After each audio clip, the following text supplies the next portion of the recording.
Some of you may remember a few years back, Mary Fechtig and Elizabeth Estes and I, we represented our church, Douglas UCC, at a progressive Christian conference which was held at a UCC church in Massachusetts. And at that conference, we got to meet some incredible people. People like the best-selling Christian author Diana Butler Bass, who, if you're not following on social media, you should.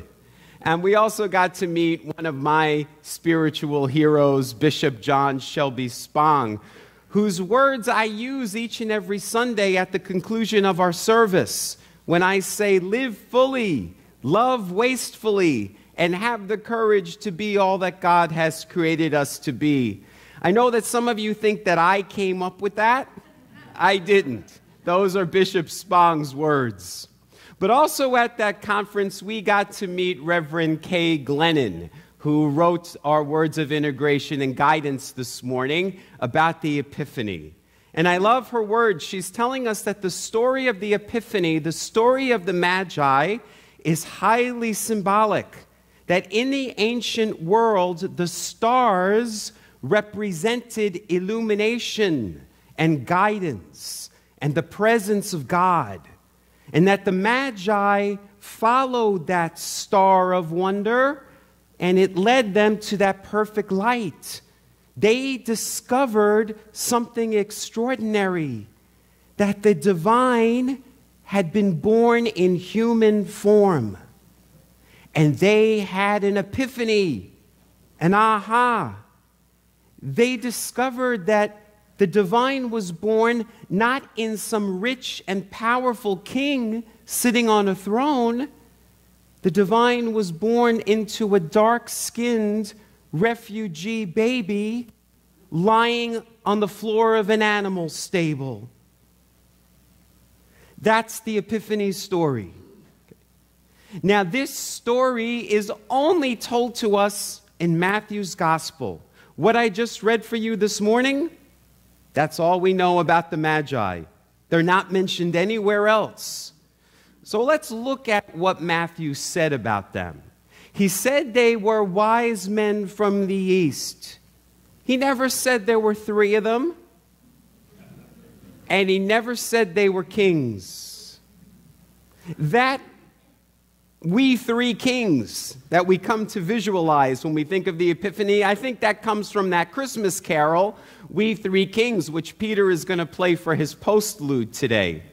But again, it's not in Scripture. It doesn't tell us there were three of them, and it doesn't tell us they were kings. Matthew tells us they were wise men. They were filled with wisdom.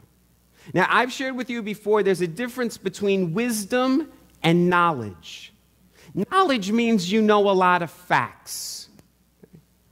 Wisdom is something different. Wisdom comes from within.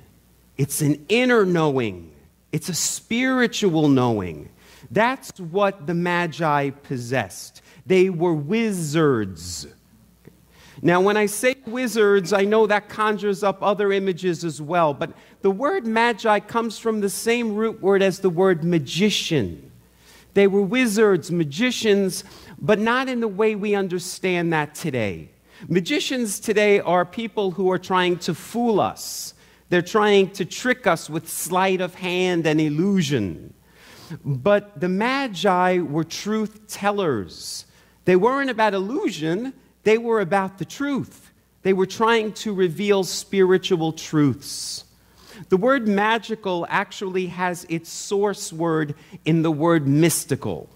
So I think that's the better way to understand the Magi. They were mystics. They were shamans. They were able to read the stars, to understand the workings of the universe, and to see into the spiritual realm. And then the most extraordinary thing about this story for me is that Matthew tells us they were from the east, which means they came from a foreign land, and they were of a foreign religion. Historians believe that the Magi were from Persia, from Iran, and that they were Zoroastrians.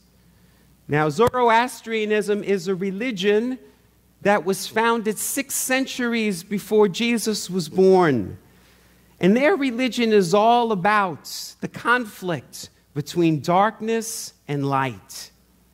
So these people of a foreign land and of a foreign religion, they're the first to discover the light being born into human form. And what I love so much about that is it demonstrates for us that the light came for all people, regardless of land, country, religion. The light is for all of us. This story of the Epiphany is about you. I've told you before, we're not here every Sunday to get a Bible lesson, a history lesson. This isn't a Bible study. We're here each and every Sunday to awaken more and more to the truth of our spiritual being. We're here every Sunday to become enlightened to the truth of who we really are. And the truth of your being is that you are the light. That's what Jesus said. You are the light of the world. That's the greatest epiphany you can have when you go, oh, aha, I am the Christ. I am the light. And I'm to birth that light. That's the epiphany. That's the discovery. So today we're not just celebrating something that happened more than 2,000 years ago. We're celebrating something that's happening now. The light being discovered within us and birthing that into the world. Now, I saw on Facebook this morning another church posted, wise men still seek him. And I like that. Wise men still seek him. I like what that means. But let's look at what we're seeking. Are we seeking to find out more facts about Jesus? Like, do we just want to know more and more about that man from Nazareth? Or are we seeking wisdom of the Christ? Many Christians are all about knowledge of Jesus. They know lots of facts that they got from outside sources about who he was. But the spiritual path is about wisdom. It's about awakening to that inner wisdom, that inner light. Jesus came to show us the way to the discovery of that light within us. He wasn't an ego person. He wasn't looking for praise. He was trying to demonstrate for us how we, like the Magi, could follow the guidance of the star, of the light, and to discover that it led us within, to the kingdom of heaven, which he said was within us, so that we could do as he did, birth that light into the world. When we do that, we are healed and transformed. And that's why those 3 gifts that the Magi bring, they are all symbolic of transformation: gold, frankincense, and myrrh. If you were here last Sunday for the burning bowl, I explained about alchemy, how alchemists take base metals and through the process of fire, through light, they transform them into precious metals like gold. Frankincense is an incense, which you know our Eastern brothers and sisters use in prayer and meditation. When you take incense and you expose it to light, to fire, it produces an aroma which opens us up to the spiritual realm. And then myrrh is a tree resin. It comes from nature. And it was used in the ancient world for medicinal purposes, to make a healing balm. So those gifts are highly symbolic. They are bringing to the light these symbols of healing and transformation. Now, there's one person from this story this morning that I haven't mentioned yet, and that is King Herod. King Herod was the political leader at the time of Jesus' birth. And as we hear in Matthew's Gospel, chapter 2, he was separating children from their parents. Now, historians tell us that King Herod was a man of great ego. He was a man of great wealth who tried to impress people with grandiose buildings. King Herod is threatened by the light, is trying to suppress the light because it threatens his ego. He sends the Magi to find it and to bring it to him.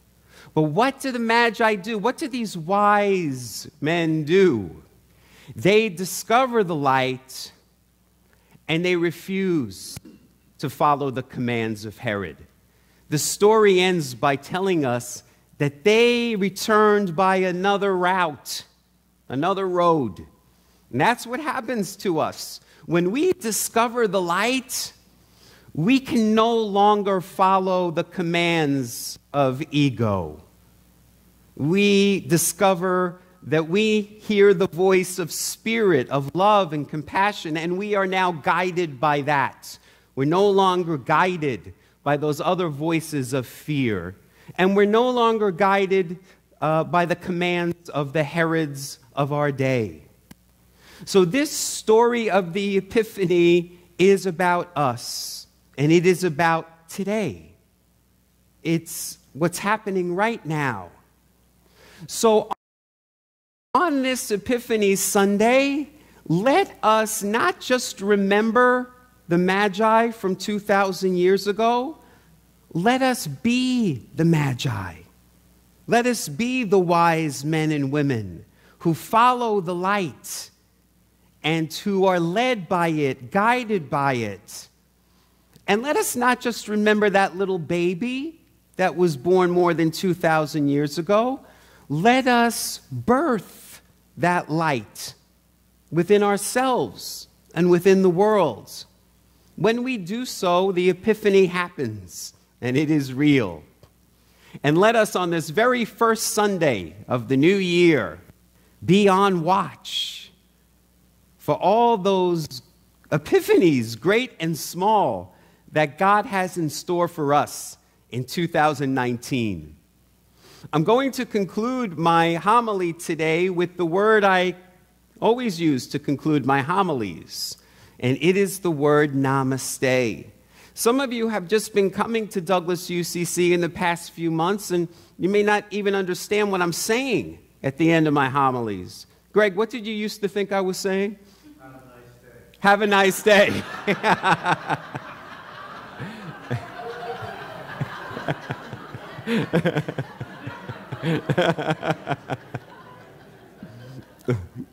But the word namaste, what it means is, the light in me recognizes the light in you. That's a word maybe that the Magi used, our Eastern brothers and sisters. The light in me recognizes the light in you. Happy Epiphany and namaste.